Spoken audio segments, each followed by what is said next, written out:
নবীজিকে যারা ঈমানের সাথে দেখেছেন তারা হলো সাহাবী। তারা কি?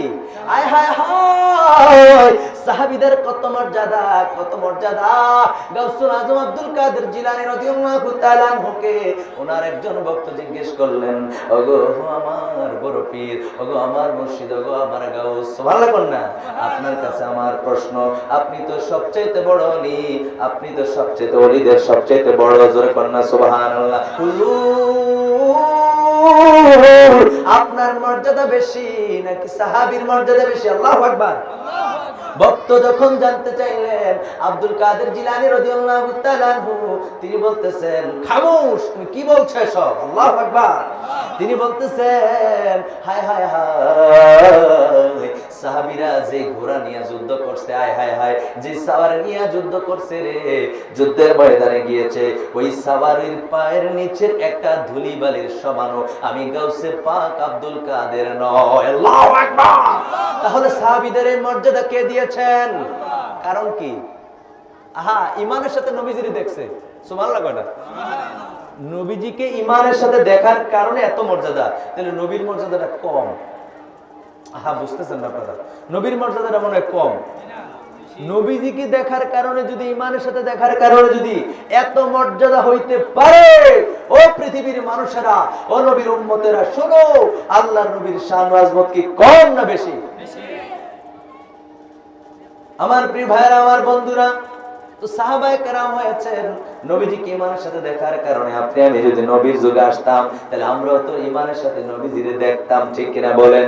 এই জন্য শায়ের তার গজলের মধ্যে এই কথাটা লিখছেন, জন্ম আমার নবীর যুগে হলে কেমন হতো, জন্ম আমার নবীর যুগে হলে কেমন হতো, দুনয়নে রাসূল পাক দেখলে কেমন হতো, দুনয়নে রাসূল পাক দেখলে কেমন হতো, জন্ম আমার নবীর যুগে হলে কেমন। আসতো বেশে হযরতে বেলালের মধুর আযান, যে আজানে ছিল এমন প্রেম মুগ্ধ রহমান, চিল্লে বলেন সুবহানাল্লাহ।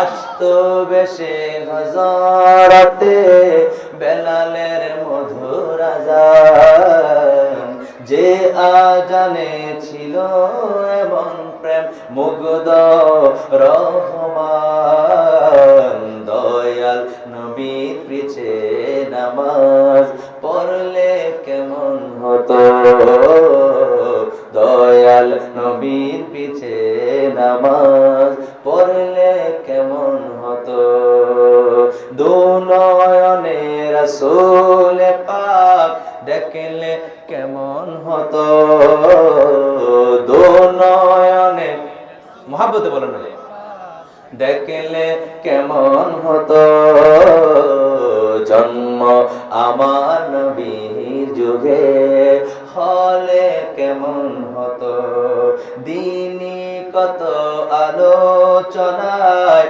থাকতাম আমি অধম, সুবহানাল্লাহ। সামনে রাসূল পাক হতো, পাশে সাহাবীগণ, আবু বকর, ওমর, ওসমান, আলী, সঙ্গী কেমন হতো, আবু বকর রাদিয়াল্লাহু তাআলা আনহুর সঙ্গে তো বসতেন, হযরত ওমর ফারুক রাদিয়াল্লাহু তাআলা আনহুর সঙ্গে তো বসতেন, হযরত উসমান জিন্নুরাইন রাদিয়াল্লাহু তাআলা আনহুর সঙ্গী হয়ে যেতাম, হযরত মাওলা আলী রাদিয়াল্লাহু তাআলা আনহুর সঙ্গী হয়ে যেতাম। এত সুন্দর সুন্দর আলোচনা শুনতাম নবীজির কাছ থেকে, সাহাবীরা সঙ্গে বৈশা বৈশা। এমন নসিব যদি আমাদের হয়ে যাইত গো, ও আমার আশুরার, ও আমার কি বলে ব্রাহ্মণবাড়িয়া আশুগঞ্জের ভাইয়েরা, ও আমার বন্ধুরা রে, একটাবার কি চিন্তা করে দেখছো, আল্লাহ নবীর সঙ্গে যদি থাকা যাইতো, পৃথিবীর সবচাইতে দামি মানুষ আপনি আমি হয়ে যাইতাম, কথা বল ঠিক কিনা? এই জন্য বন্ধুরা আমার, রাসূলুল্লাহকে দেখার জন্য বারংবার আল্লাহর দরবারে ফরিয়াদ করতে হবে।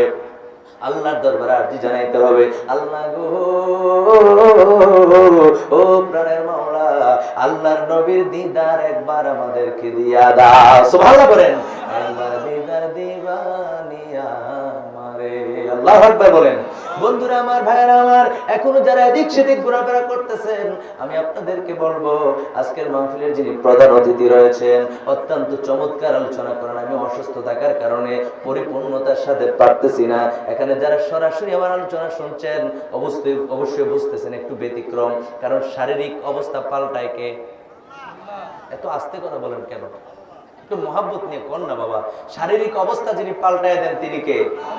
আমাকে তো এখন হসপিটালের বেডে শোয়াই রাখলে পারতো কিনা বলেন?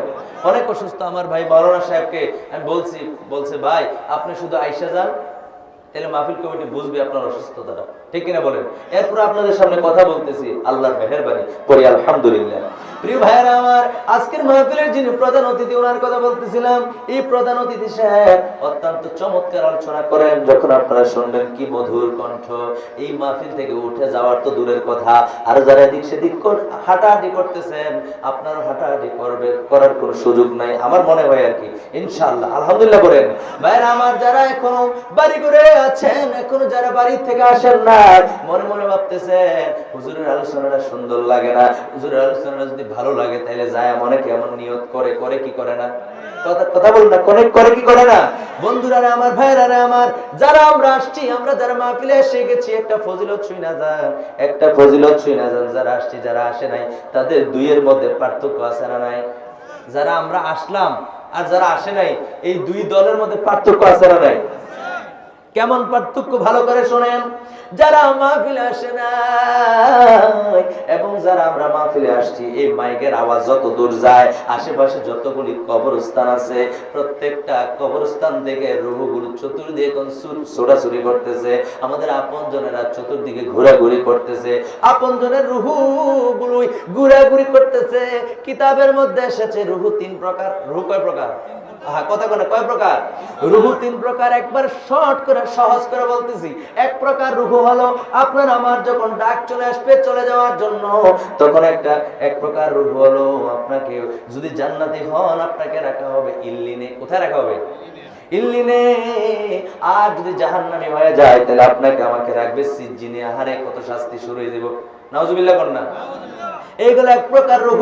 আরেক প্রকার রূহ হলো আপনাকে আমাকে যেই জায়গার মধ্যে কবর দেওয়া হবে, আপনাকে আমাকে যেই জায়গার মধ্যে শোয়া দেওয়া হবে, ওই জায়গার মধ্যে সব সময় বিরাজমান কোন পথিক যদি অথবা আমি যদি আপনার আমার আপনজনের কাছে গিয়ে সালাম দেই, আসসালামু আলাইকুম ইয়া আহলাল কুবুর, সুবহানাল্লাহ বলেন না? আপনি আমি যদি সালাম দেই কিংবা কোন পথিক সালাম দেয়, তাহলে কিতাবের মধ্যে এসেছে ওই যে আরেক প্রকার রূহ সর্ব অবস্থা ওই জায়গার মধ্যে বিদ্যমান, ওইটার পক্ষ থেকে সালামের জবাব চলে আসে, যেরকম সুবহানাল্লাহ। আরেক প্রকার রূহ আছে রে, যে রূহগুলি এখন প্রত্যেকটা ভালো কাজ যেখানে হবে, মিলাদ হবে, মাহফিল হবে, কিয়াম হবে, দরুদ হবে, সালাম হবে, যে জায়গার মধ্যে কোরআন তেলাওয়াত হবে, মজলিস হবে, ভালো ভালো কাজ হবে, ওই জায়গার মধ্যে রূহগুলি ঘোরাঘুরি করে। সুবহানাল্লাহ। এই রূহগুলি চতুর্দিকে ঘুরতেছে আর ঘুরতেছে, আর যাদের রূহগুলি আইসা আপনজনদেরকে পায় নাই, এ যুবক রে, ও যুবক, কিসের আশায় বাড়িতে রইলা? কার আশায় বাড়িতে রইলা রে যুবক? কিসের আশায় রইলা?